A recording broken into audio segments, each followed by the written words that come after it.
अजित पवार यांनी आजच मिशी काढली पाहिजे असा टोला श्रीनिवास पवार यांनी लगावलेला आहे। रोहित पवार, राजेंद्र पवार बारामतीतच राहतात असंही त्यांनी म्हटलं। दरम्यान ते फक्त प्रचारासाठी येतात, निवडणुकीनंतर भेटले तर मिशी काढून टाकीन असं वक्तव्य अजित पवार यांनी केलेलं होतं आणि त्यावर अजित पवार यांचे धाकटे बंधू श्रीनिवास पवार यांनी प्रतिक्रिया दिलेली आहे।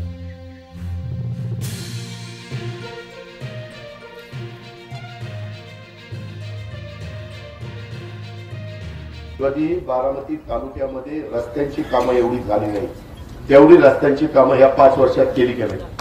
कुठल्याही रस्त्याला जावा, काही थोडंसं राहिलं असेल ते पण आपणच करणार, दुसरं कोणी करणार नाही, दुसऱ्या कुणाचा घास नाही। ते नुसते आता प्रचाराचा करता येतात।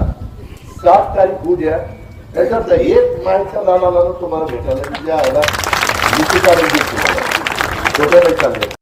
तर माझं म्हणणे की हे चुकीचं विधान आहे। त्यांना आजच त्यांनी मिशी काढली पाहिजे, कारण राजू दादा आहेत, रोहित आहे, त्यांचे गाव बारामती, ते राहतात इथं आणि उलट दादा अर्धा वेळ मुंबईत असतो त्याच्या मंत्री पदाच्या कामामुळं। त्याच्यामुळं जे विधान त्यांनी चुकून केले असे आहे असं मला वाटतं। तो उद्या म्हणेल तो की मी चुकून बोलून गेलो, आणि जर खरंच तो शब्दाचा पक्का असेल तर त्यांनी आत्ताच मिशी काढायला हरकत नाही।